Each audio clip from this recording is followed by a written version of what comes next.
Hi everyone, this is Mrs. Green again. We're still in Unit 5. We're in Lesson 5.06, Biomes.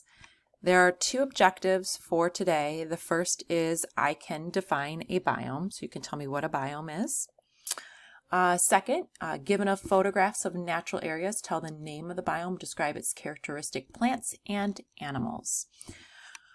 All right, so levels of organization. We go from the largest, which is biome, all the way down to the smallest, which is individual. So we've already learned what an individual is. It's a single organism. We've talked about a population, a single species that lives in a common area at a particular time and place. We've talked about community, all the populations that interact with each other in a particular area and time. We've discussed ecosystem, a biological community of interacting organisms and their physical environment. And remember, the physical environment was abiotic and biotic factors, and those factors were anything like temperature, rain, snow. If it's a marine environment, it would be the pH, the temperature of the water, things like that. And a biome, this is the definition I would like you guys to use. I would not like you to use the Google definition. I would like you to use this, but a biome is a community of plants and animals living together in a certain kind of climate, and climate is the big one there, okay, for a biome. So here is a biome. Biomes are very large areas that are dominated by specific kinds of organisms. And when I say organisms, I'm talking about plants and animals. A biome is defined by the climate and the organisms that you're going to find living there. And there are many types. There's a lot of biomes. They include water biomes and they include land biomes, but each different color is a different type of biome. There's a ton of them. So as I said, biomes on Earth are categorized. They're categorized by basically three things: the climate of that area, the types of plants that you're going to find there, and the types of animals that you find. Here are different pictures of different biomes that we are going to talk about. Now, when we talk about climate, we are talking about temperature, so how hot and how cold, what is the average temperature of that area, and we're talking about precipitation, how much water comes down. It can come down in sleet, snow, rain, but how much water falls on that area. Those are the two key factors in identifying a biome, plus the types of organisms that live there. So when we're looking at biomes, these are a bunch of different biomes. And right here on the left, we have the average temperature of that area. And then on the bottom, we have the average precipitation. So you will notice rainforests, they tend to have really high temperatures with a lot of rain. Savannas, same thing, really high temperatures with somewhat rain, whereas we have deserts. Deserts can have really cold temperatures as well as really high temperatures, and they have very little rain. Mediterranean, grassland, temperate deciduous forests, northern coniferous forests, and tundra. Okay, so it's all split out based on temperature and rain. You'll notice the tundra is very cold with a moderate amount of rain. Okay, now when we're talking about the largest biomes on Earth, that's not going to be land.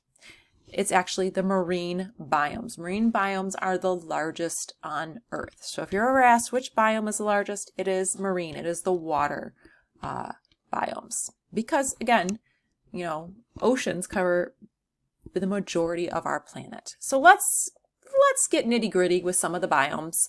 So let's start with a desert biome. The yearly temperature is about 7 to 38 degrees Celsius. When you convert that, that's 44 degrees Fahrenheit to about 100. So it's cold to very warm. The precipitation in a desert is less than 25 centimeters or less than 9 inches. So if you pull out a ruler and it's not much. The soil in a desert, sandy, it's poor, it's nutrient poor. It doesn't have a lot of nutrients in it. Types of vegetations you're going to find are succulent plants. Those are common, and a lot of grasses. So if you look at this picture here, here's a perfect example of a lot of grasses in the area. Animals, lizards, snakes, foxes, you might get some rabbits, you might get some mice, but mostly it's lizards, snakes are the common ones that you'll find there. All right, next we have a taiga. Taiga, it's Arctic. Here's where you find them. You find them up here, a lot of Canada, part of Siberia and Russia. Arctic cold conditions. Growing seasons only 50 to 60 days, not a lot of time to grow. Summers are anywhere between or I'm sorry, the winters are negative 34 degrees Fahrenheit in the winter, and then the summer's only 34 to 54 degrees. Pretty cold. It's kind of like our springs. Their summers are kind of like our springs here in Michigan. They get 6 to 10 inches of precipitation a year.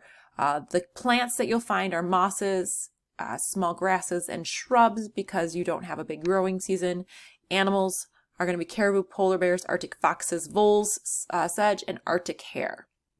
So that's the type of animals you'll find there. Temperate forest. Temperate forest, this is like where we live. Michigan would be considered a temperate forest. They're well-defined seasons. You have a definite summer, a spring, a winter, and a fall. There's a moderate climate, growing seasons anywhere between 140 to 200 days. Temperatures are negative 22 degrees Fahrenheit to about 86 degrees Fahrenheit, so it gets cold but warm. You get anywhere between 29 to 59 inches of precipitation throughout the year. Perfect examples of plants would be oak trees, sycamore trees, birch, elm, organisms, animals, cardinals, squirrels, beaver, deer, fox, raccoons, possums, owls. Can go on for a long time.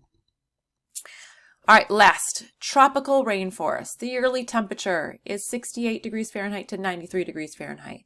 Precipitation is anywhere between 200 centimeters to 400 centimeters. That is a lot of rain.